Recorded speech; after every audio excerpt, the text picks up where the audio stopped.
en Madrid considera que la norma que lo regula, de 1983, tiene muchos años. No puede ser que en un mismo día en Madrid haya 10 manifestaciones en la misma zona, dice.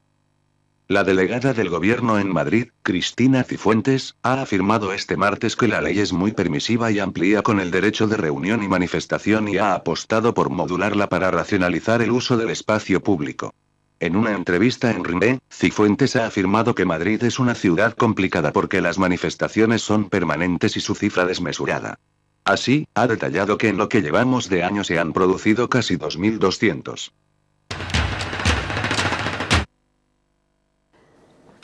Bueno, volvemos y yo os quiero lanzar la pregunta con las declaraciones de Anonymous que hemos escuchado, si estáis de acuerdo con esas declaraciones de Cifuentes, de modular de alguna manera las manifestaciones, sobre todo en Madrid, ¿no? Donde está proponiendo ella. No, yo ya he expresado que no estoy de acuerdo con esa manifestación, pero vuelvo a incidir, me preocupa el concepto que tenemos de la democracia. Me preocupa bastante porque tenemos que avanzar en la democracia, en la transparencia, por ejemplo. No puede ser que recientemente pidamos la declaración de bienes y patrimonio del señor presidente de la Comunidad de Madrid y la oculte, por poner un ejemplo, lo cual no acerca a la política. Pero me preocupa que no reconozcamos una democracia representativa. Y esto es importante, ¿eh? Mecanismos de control, iniciativas populares legislativas, con defensa ante el Congreso, ante la Asamblea, de acuerdo. Mecanismos de control de todo tipo, con consultas y referéndums, incluso con convenios electorales. ¿Por qué no avanzamos por ahí? ¿Por qué no hacemos que cuando un partido político se presenta en unas elecciones, caso de incumplir un programa en aspectos fundamentales, tenga que renunciar? Hay en algunos estados americanos que se hace. Digo, podemos avanzar, podemos discutir de todo. Pero al fin y a la postre, aquí estamos o ante asambleas populares, que también uno tiene ya su trayectoria y su experiencia personal y política, o ante un sistema representativo de partidos y organizaciones sindicales y organizaciones sociales, y de presión de los ciudadanos y de exigencia de los ciudadanos. Si rompemos el sistema representativo, rompemos la democracia. ¿Cómo pensamos desde UPyD que se puede profundizar profundizar estas cosas en la hay que decirlas democracia? también, porque si no, mira, estamos hablando de otra cosa. Es que cuando hay un desahucio y hay una familia que se va a quedar sin casa, por ejemplo, yo sí veo a compañeros y a compañeras de Izquierda Unida, por ejemplo, pongo un ejemplo porque es el único que he visto, estar en la trinchera, estar ahí. No he visto todavía, puede que haya militantes o base que vota al PSOE que esté, pero representantes del PSOE que vayan allí a dar la cara e intentar que se pase, no lo he visto todavía. ¿No lo he visto todavía? Eso no lo he visto. Sin ponerse la chapa. Los que yo he visto no se ponen la chapa, se ponen en la trinchera a asegurar y a fortalecer que eso pase. Eso, por ejemplo, sí lo he visto. Porque es negar la historia del Partido Socialista. Pero si yo te hablo de ahora, perdona. Ahora estoy hablando. Enrique. No estoy hablando del pasado, estoy hablando hoy. Enrique, tú estabas hablando de que se puede mejorar la democracia. Sí. Vale, ¿de qué manera se puede mejorar en el caso ahora, por ejemplo, de que están intentando, ¿no? O sea, es una de las ideas, modular el derecho a la información. Porque obviamente no se está modulando con una propuesta de ley o con una propuesta, un cambio, una modificación, lo que sea, en la ley, pero sí que parece que se han reunido el Ministerio de Economía y el Ministerio del Interior para decir, a base de talonario, de los 300 euros, 600, hasta 30.000 que le puede encargar a una persona por manifestarse. ¿Cómo va a enfrentar eso los partidos políticos, ¿no? Estáis aquí, nos falta el PP, que obviamente sería el partido que tendría también muchas cosas que decir aquí, pero el Partido Socialista, UPyD, Izquierda Unida. La crítica política. Yo, por ejemplo, al ministro del Interior le pregunto la semana que viene sobre este asunto. Por ejemplo, directamente sobre este tema. La pregunta está antes de venir aquí, por lo tanto no hay duda de dónde está registrada. Y creemos que es un recorte a las libertades y lo vamos a denunciar. Pero es que cuando hablamos de la información, habrá que denunciar también que hay un monopolio de los servicios de información, de tal manera que están contribuyendo a esto del desgaste de la política. Porque la política es el único instrumento que tienen los trabajadores. La política no es un instrumento que necesite la derecha, como bien demuestra cuando la propia expresidenta hablaba de la clase política yéndose ya fuera. Esto es un instrumento que nos costó mucho trabajo conquistar las libertades y la democracia y la representación de los partidos. Y esos instrumentos, que pueden renovarse y deben renovarse, esos instrumentos hay que fortalecerlos. Y cuando se desprestigia la política y se recortan los derechos, automáticamente dejamos a la gente sin protección. La reforma laboral que hizo, por ejemplo, quitar el derecho a la negociación colectiva. ¿Pero de quién es la reforma laboral? Es que del Partido Popular. Del Partido Socialista, por favor. La reforma laboral es del que quitó el derecho a la Socialista. negociación colectiva del Partido Popular. Y vamos a dejarnos de las cosas que se están diciendo. Jamás recortó el gobierno de Zapatero un derecho a la negociación colectiva. Eso es y mentira. reto a que se diga aquí. Eso ¿cuándo? es mentira. No, la última reforma que hace el Partido Socialista antes de dejar el gobierno... A ver, hay que darle al César lo que es del están los César datos. y a Dios Pero lo que es de si Dios. es que fue así. Es que están los datos. Hombre, no, que son Esa dos- reforma que- es una profundización de una que Que ya eso sobre... que no, es una reforma son dos reformas completamente distintas. distinta. Son dos Que son reformas Claro, sí, distintas. sí, pero todas van en la misma línea. No son la en misma precarizar línea. el trabajo, No en es la misma quitar línea. derechos a los trabajadores, Podemos por supuesto. discutir En ambas hay una pérdida de derechos. No, Vamos, por supuesto que van en derechos la a la misma. negociación, en ambis, no. en- Por supuesto. Pero es Derechos que, a la negociación, pero no. bueno, en el terreno laboral no solo se puede perder en la negociación colectiva, se puede pero perder en no muchos es fundamental. otros ámbitos. Lo que es fundamental de esto para que nos Entonces, entendamos es hay que una los pérdida sindicatos, seguro. y de hecho hay un ataque a los sindicatos tremendo, que los sindicatos pierdan la capacidad de negociación. Un derecho fundamental. Y vamos a tener la huelga del día 14, y vamos a ver cómo en la huelga del día 14, a través de medios de comunicación, se va a desprestigiar a los sindicatos para conseguir verlos como que son un elemento antiespañol, que estropean la marca España, que generan... Todo esto es lo que tenemos que reivindicar. Después me pueden decir, oiga, los sindicatos tienen que mejorar, los partidos tienen que mejorar, tenemos que cambiar cosas. Completamente de acuerdo. No estoy conforme como vivimos hoy. No estoy acomodado en el sistema. Por lo tanto, estoy claramente de acuerdo en esas cosas. Ahora, cuidado. A ver si por querer construir otra cosa, lo que hacemos es destruir unas bases que han costado mucho trabajo poder conseguir para ir avanzando en derechos en este país. Enrique, has introducido el tema de la huelga del día 14. En el tema del derecho de la manifestación, ¿cómo vamos a o sea, ¿qué va a pasar, ¿no? Vosotros, como lo estáis viendo, ¿no? Toda la que está pasando desde el 25 de septiembre, la que ha pasado el sábado pasado, que han identificado a 300 personas que le llegaron una multa de 300 euros. ¿Qué va a pasar el día 14? Yo creo que hay una estrategia que viene de lejos de criminalizar la oposición que se está dando en la calle, ¿no? Porque además eso tiene un efecto perverso de disuadir a mucha gente, de crear miedo, de ir, ¿no? que masivamente la gente salga a la calle. Y yo creo que además que el argumento es totalmente falso, o sea, es decir, bueno, claro, es que el derecho a la manifestación es muy importante, pero también hay que garantizar el derecho a la circulación, el derecho de las empresas. Entonces, claro, lo que hay que tranquilamente es plantear, que yo creo que también estos debates se ganan en la calle. Bueno, o sea, ¿quién no ha podido desplazarse desde Vallecas hasta la Puerta del Sol porque haya 5 manifestaciones en un día? ¿A quién se le impide el derecho a la circulación? Hombre, pues habrá molestias como si hay una maratón o hay una carrera ciclista, ¿no? Por ejemplo. Es como si llueve. Claro, no, o sea, ¿a quién se le ha impedido, por muy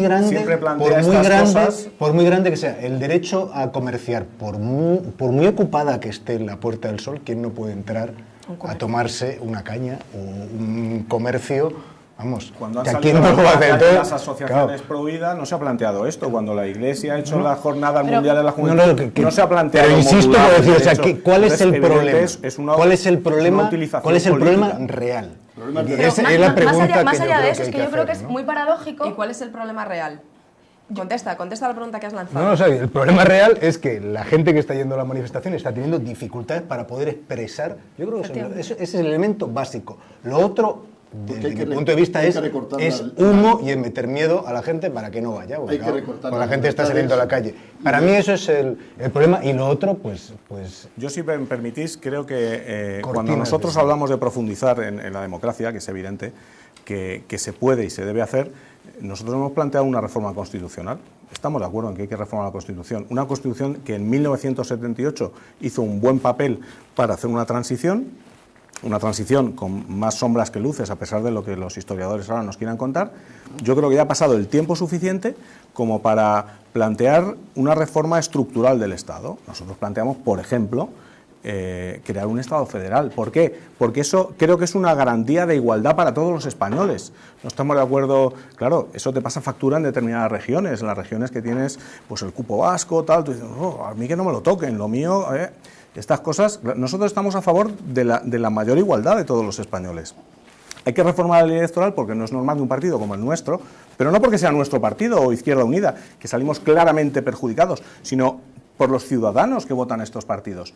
Un partido como el nuestro tiene 1.200.000 votos y 5 diputados, y Convergencia y Unió, con 50.000 votos menos, tiene 16. Pero para eso hay que cambiar las circunscripciones. Hay que reformar la ley electoral, simplemente. Hay muchas formas de reformarla. Hay que cambiar las circunscripciones. No necesariamente, pero se podrían cambiar. Sí, porque la ley electoral, en contra de lo que se dice, es muy proporcional. Pero el problema que tiene es que al final, por ejemplo... Proporcional. Fíjate, un millón, o sea, dos partidos que tienen más o menos los mismos votos, uno tiene 16, otro tiene 5. Claro, eso no es proporcional. Porque dentro de Unidad le pasa lo mismo. Dentro de la provincia es proporcional, pero en el conjunto del Estado no es proporcional. En el conjunto del Estado no es proporcional. Pasa más claro en el Senado. Claro. Hay 4 senadores por Soria y 4 senadores por Madrid. Pues echemos los cálculos lo que cuesta, por poner un ejemplo. Sí, mejor cerremos el Senado, que no sirve para nada. Bueno, ¿no? o lo cambiamos y hacemos un Senado territorial. Y hay que legislar, hay que legislar. Cuando hablas de los desahucios, nosotros hemos propuesto una ley de dación en pago, que es muy importante. Yo te insisto en que hay una iniciativa legislativa popular promovida desde el Movimiento Popular. Más valdría que los partidos, vosotros dos en concreto, os sumarais a esas propuestas que están saliendo de los movimientos populares en vez de querer proponer las vuestras propias. Eso es lo que significa estar con el pueblo. Pero querría retomar el tema de los derechos fundamentales, sobre todo de cara a la huelga, porque me parece que hay una cosa importante.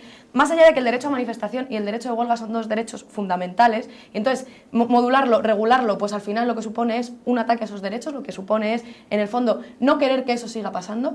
Pero sí que creo que hay una cosa que es muy paradójica y que tenemos que desmontar desde ya, y es el hecho de que justo las personas y los partidos que están precarizando el trabajo, al final negando el derecho al trabajo digno, negando el derecho a la vida digna, subiendo el precio de los transportes y por tanto impidiendo que nos movamos con tanta facilidad. Esos partidos al final son los mismos que justo cuando el pueblo sale a la calle a protestar en una huelga general o en una movilización popular para enfrentar esos recortes, son los que te dicen que defienden el derecho al trabajo y que el día de huelga hay que respetar a la gente que quiere ir a trabajar y que el día que hay una movilización en Sol hay que respetar a la gente que quiera coger su coche para moverse. Eso es el Partido Popular. Si ustedes quieren defender el derecho, si ustedes quieren defender el derecho al trabajo, el derecho a la vida digna, el derecho a la educación, háganlo. No lo deshagan y cuando la gente sale a la calle a luchar, se hagan los baluartes y la supuesta defensa de eso. Es muy difícil. El monopolio de la verdad no lo tiene nadie. Y la representatividad, yo no os voy a decir que porque nos han elegido los ciudadanos seamos los más representativos y no tengan por los demás. Ahora también reivindico el derecho a ser algo de representativo. El Partido Socialista va a las manifestaciones, acude a las manifestaciones y no tiene ningún problema. Y cuando surge lo de Bankia se dice que hay que nacionalizar Bankia, que si dan 24.000 millones hay que hacer de eso un banco público. Sí lo dice. Y podemos discutir, pero los que se consideran en posesión de la verdad absoluta tienen algunos tics que no son convenientes. Yo no me considero en posición de la verdad, yo digo es que se acaba de decir que lo que tienen que hacer los partidos es hacer lo que dice el pueblo. El pueblo se expresa en las votaciones y de otras muchas maneras. Y no se puede venir con un discurso excluyente. No solo. No, por supuesto que no solo, coincido. Pero es que ahora lo que está diciendo el pueblo en las calles es no hagamos eso porque no habrá un diálogo de la izquierda. Estás planteando la política desde el punto de vista de trincheras. Yo identifico al PSOE con la izquierda, sinceramente. Claro, pues entonces tiene un problema. Identifico al PSOE con los banqueros, igual que al PP. Lo identifico con los banqueros. El problema de tu discurso es que lo estás planteando a modo de trincheras. Dos frentes, dos bandos, dos trincheras. Vamos a volver. Si estar en vuestro partido, ya reformáis la Constitución para que les den dinero. Ya se ve el planteamiento político. El tema de las trincheras, todos estos temas, y de verdad, o sea, a mí me preocupa mucho el tema del derecho a la manifestación. Vamos a ver un vídeo ahora, pero luego lo volveremos a retomar, sobre la propuesta de prohibir grabar a la policía en manifestaciones, número 1, y número 2, que vais a hacer los partidos políticos, porque seguramente no se module, ¿no? A través de una ley, pero sí que se modula a través económicamente el tema del derecho a la manifestación, que me parece bastante más grave. Vamos a ver el vídeo y luego volvemos. El Ministerio del Interior estudia la posibilidad de prohibir la grabación y difusión de imágenes de la policía en el ejercicio de sus funciones, teniendo en cuenta dos supuestos: que pongan en riesgo la integridad física o el honor de la gente, o cuando la presencia de cámaras pueda suponer un obstáculo en el desarrollo de una operación en la que se esté trabajando o en la realización de una detención. El director general de la policía, Ignacio Cosidó, ha dicho que de lo que se trata es de equilibrar la protección de los derechos derechos de los ciudadanos con los derechos de las fuerzas de seguridad. El Ministerio del Interior ha querido aclarar que esta medida está aún en fase de estudio y que no se pretende con ella limitar el derecho y la libertad de información. Tampoco, dice, se impediría grabar manifestaciones y concentraciones que se desarrollen en la vía pública. Sin embargo, las cámaras